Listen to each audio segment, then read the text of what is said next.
Hello, it is such an honor to be with you, Dr. Obi, today. Thank you so much, just on behalf of the world. Thank you for what you have done to lift up not only the lives of women and girls, but to be such an instrumental part of this fight for democracy. My name is Stacey Abrams. I have the pleasure of having served as minority leader in the Georgia House of Representatives and later as a candidate for governor, the first Black woman in American history to be a nominee for governor for a major party. But that pales in comparison to what you've accomplished. And Dr. Obi, I'd love to start this conversation by talking about democracy as a practice. We all learn about the principles of democracy that in our nations, in our respective countries, we believe that the people have a voice in the direction of government. But as you and I both know, that voice is sometimes muted, sometimes suppressed, or worse, it is taken for granted and it's not used. And so I'd love to hear you talk about your reaction to the phrase democracy as a practice rather than simply a principle. Thank you so very much. What a delight to be able to speak with you. And by the way, your accomplishments are really stellar. And there's no way I can compare because you're the quintessential politician now, and I should be learning from you. You're But to too your kind. question on democracy, on democracy as a practice, I totally believe in that concept because on democracy in its meaning never varies. Democracy essentially and ideally and in definitional terms would mean the same thing, the rule of the common people, according to the way the Greek origin, lays it out. But democracy as a practice would get us to the point where we say, well, the practice of democracy is in the eye of the beholder. And so, if the beholder looks at democracy and they do not evaluate their democracy as rising up to this to this steps at the level or the ideals that they believe they should say, then democracy as a practice takes us questions on who are the practitioners of democracy. The two primary practitioners of democracy that we know, the citizens, the electorate, and those that govern them. And so, if something is wrong with democracy as a practice, we need to not just assume that it is something that would be fixed by people from outside of the kingdom of earth. It would have to be the people for whom democracy is meant. And the most important people that can fix democracy would be the citizens. The citizens will fix democracy. Between those who govern and those who give the legitimacy to govern, it has to be the ones who give the legitimacy, the ones who hand over a delegated authority that can fix democracy so that the practice gives them the outcome they originally intended in giving their power over to anyone.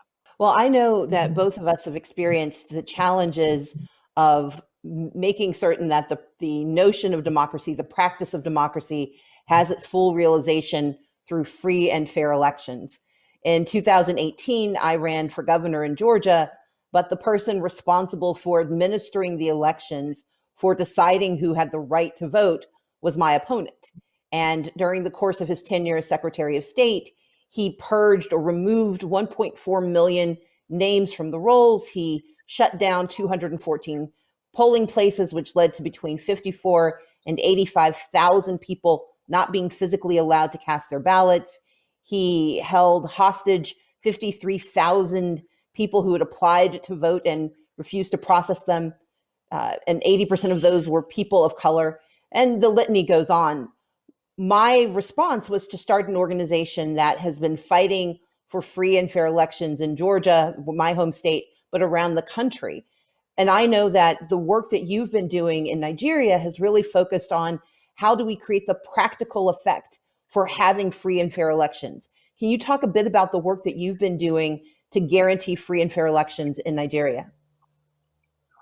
So after I ran for president in 2019 and then had to step down from continuing into the elections simply because there was a divergence of values between a party I was running on their platform. And, as a child who was taught by the dad to never negotiate my values, he says I can always negotiate my view when I'm faced with superior argument, but not my values. And so I decided that not even being president was worth losing my values for. And so I stepped down. When I stepped down, I then realized that I had learned so much more about the reasons that we have poor governance in my country and our continent, and that it is not simply a matter of when government is formed. It is the matter of when democracy kicks in through party politics and the elections. And so I decided to go learn a little bit more about the kinds of structural issues that were affecting our politics, our political incentives, our political outcomes, the political institutions, and the failures in them. And so that set me on a course of a 6-month fellowship somewhere at the Robert Bosch Academy in Berlin. And in doing that, I came to a conclusion that politics is broken, and that politics would need to be fixed. And that got me into the initiative that I call Fix Politics. Hashtag Fix Politics. So Fix Politics basically looks at politics from the prism that there is a triangle of relationship between the three pillars that make up the system of a democracy. The electorate at the base of one angle, the political class of politicians on the other base of another angle of the triangle, and at the apex, you've got the regulatory context within which these two actors interact. And to your point on what happened when you ran for office, the regulatory context can be so manipulated and so completely, overridden by a corrupted political class, and then it stops functioning as independent institution that should support the right outcomes in democratic process. And so the work that I am doing is essentially saying to our citizens that when the political class is a mess and the political context is a mess, then the citizens are the ones with the legitimacy to rise and to fix. And so what we're doing now is working on these three angles in an ecosystem approach systematically to make sure that the citizens would rise up and fix our democracy. It's not going to be a dash, it would be a marathon, but we're ready to go on that race. I love your phrasing that you can negotiate your views, but not negotiate your values. I operate from a similar premise, in part because my job as leader of the minority, a Democratic leader in the Georgia House of Representatives, meant that I often had to work with people of opposing views. But my responsibility was to never leave my values behind. And I think that that is a challenge often for rising in politics. And I've heard some people explain that for women, it's hard for us to navigate this. And I reject that completely. I think that the bias against women in politics is often that we are better at it. We are good at understanding the difference between our views and our values. And we are very consistent with holding both. In this country, we continue to struggle with what we refer to as breaking the glass ceiling. But I know that you not only have chipped away at that ceiling, you have decided to build your own roof. And I'd love to hear you talk about women in politics in Nigeria, particularly given that, unfortunately, women are represented at about 5% of parliament and about 8% of the ministries. And having served in the ministry, I'd love to hear your reflections on women in shaping what democracy can look like as a practice, but also as a lived value. This is really the heart of the matter. Of the barriers to women in politics and public leadership. And these barriers are multivarious. You have from socialization of women to not think that leadership is something they should express. And whereas I normally say leadership is gender neutral, and so a man can lead, a woman can lead. And then the cultural aspects of it, where certain culture and tradition says, a woman leading is almost an anathema, or the economic barriers where women are weaker in terms of economic, agency, and so they don't have the wherewithal to be able to have voice that follows economic power, or there are, in fact, basic political party hurdles that are in the way of women entering into the political arena, or in terms of the lack of capacity of women to actually take advantage even of opportunities because of imposter syndrome. And so all of these factors limit the scale of women that get into politics. But we have realized the more that women see Stacey Abrams, the more that they can see, Miss Harris, the more that they can see me persist in stating that women have every potential to be able to lead nations, to lead businesses, to lead families, to lead communities, the more that women get the confidence to be able to do that. When I was Minister of Education, I basically decided that three things would drive the quality of people that would be on my team. It would be character, competence, and capacity. And when I used that as the yardstick to evaluate the different people that I had in my ministry, my goodness, I was shocked to see that majority of the people that passed the test were women. Absolutely. Well, Dr. Oby, I want to focus. Yesterday was the birthday of Fannie Lou Hamer, one of my heroes, a woman who used her activism to restructure politics in America.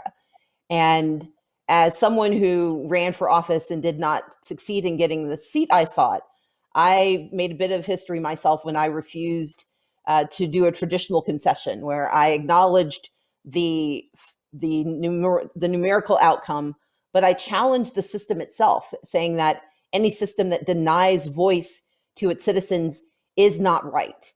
And what you did when you decided to step down from your race for president was about really putting those values forward, but it was also a very dynamic challenge to the system and to the difference between whether we are political parties or whether politics are a vehicle for change. Can you talk a bit about your decision and what that led you to do, how you have married your politics and your activism in the last few years? So I realized that life is a continuum.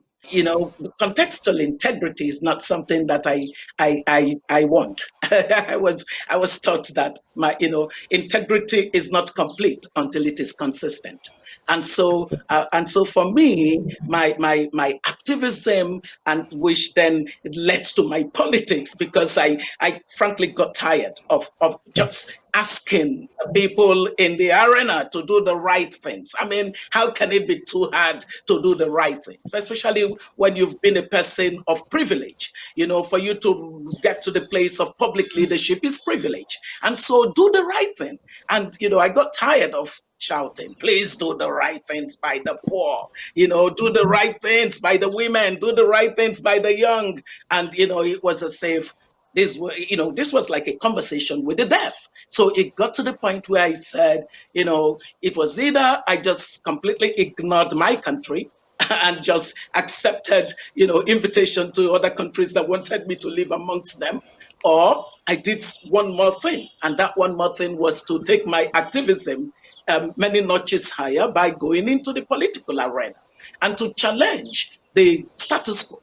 And I do think that even my having made that decision had its benefit. There are so many more young women, many more professionals who say, if Oby Ezekwesili could finally get into the political arena, then I can. And so it's well worth it that I made that decision. But it's even much more worth it that they saw me make the decision to hold on to my values, because it is not over until it is over. And I think that is a perfect way to wind down this conversation.